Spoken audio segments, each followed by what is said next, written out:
Hi everyone, it's Adriana, and to go with all those hot cocoa bombs, I'm going to show you how to make mug toppers out of gingerbread.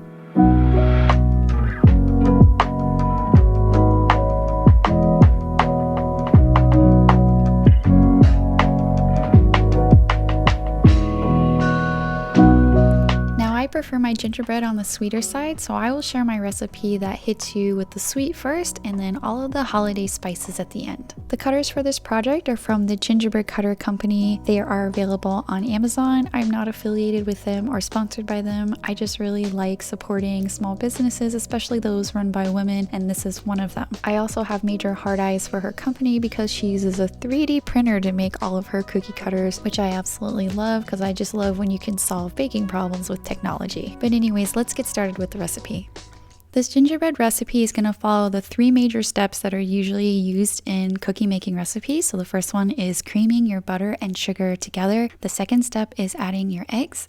And the third step is adding your flour or all of your dry ingredients essentially. So this first step, we're just going to add the unsalted butter with our granulated and brown sugar and mix this on medium speed until the butter is really soft and it's almost tan in color. Creaming butter and sugar together is very important because it allows the sugar to carve little pockets in the butter, which can then be expanded by baking powder or baking soda. This recipe doesn't use leaveners, so just let that run for 3 to 5 minutes until it's nice and fluffy and tan in color. And while that's going, let's do our dry ingredients. So add some ginger, cinnamon, a little bit of salt, and cloves. That's really the golden trinity of gingerbread cookies is your ginger, cinnamon, and cloves.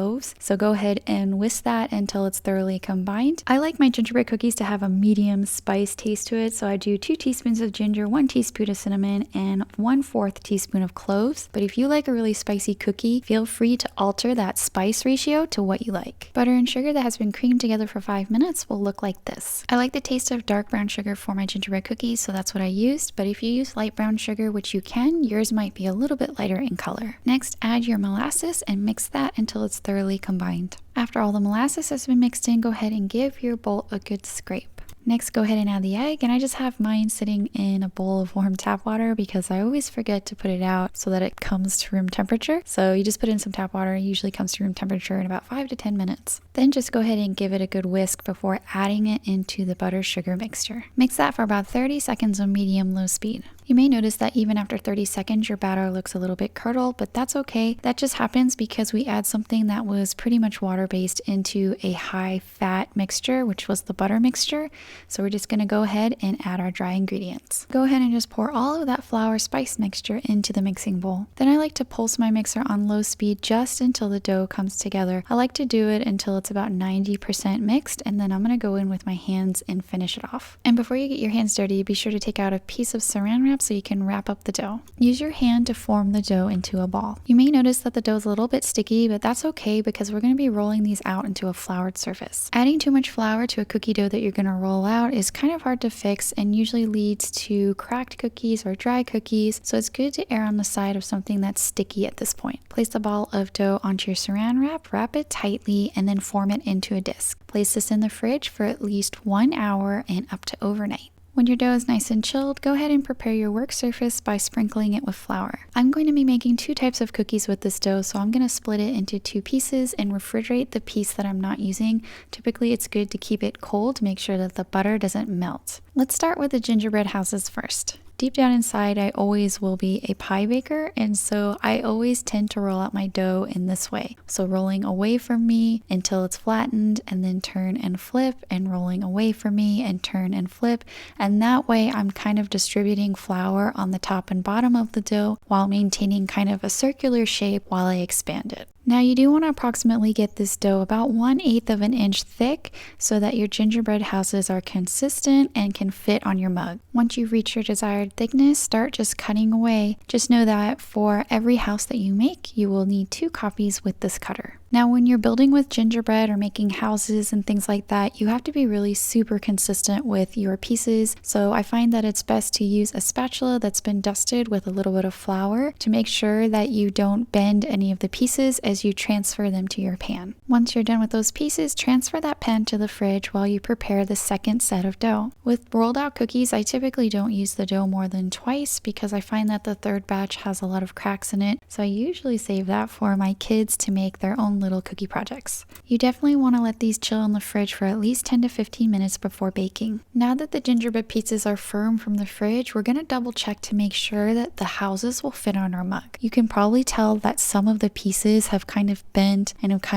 towards each other. And so what I'm going to do is just go and adjust them all. And what you're doing is just kind of opening it just a little bit, because what happens is when the cookie bakes, it expands a little bit and that opening actually gets a little bit smaller. So sometimes I'll take a knife and go in there if there are little pieces sticking out. But other than that, I'm just making sure that they're straight and it's a little bit bigger than the edge of the mug that I hope to use it on. Now, once everything looks good, go ahead and place these cookies in the middle of an oven that's been preheated to 375 degrees Fahrenheit for 10 to 12 minutes. Now, because they're darker in color, it's sometimes hard to tell whether they're done or not. So the one way that you can tell that they're done is that when you press on them, they're firm and don't leave an indentation. To make your house, the first thing you want to do is match up your cookies. So you want to make sure that the front door and the back door are of matching size, then the sides match, and then the roof sizes match. Now I'm just going to pipe some royal icing along the sides of the front door piece and the back door piece. Then take your two square sides and apply it to either the front door or back door piece, since they're identical,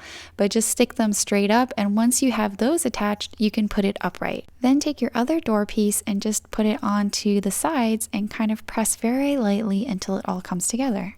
Next, apply royal icing to the sloped interior portions of the roof, and then apply some royal icing along one of the long sides of one piece of the roof. Then you take both pieces and kind of do an all-in-one where you stick the two roofs together at their midline while placing it entirely on top of your house. Wait at least for 20 minutes before picking them up and decorating them.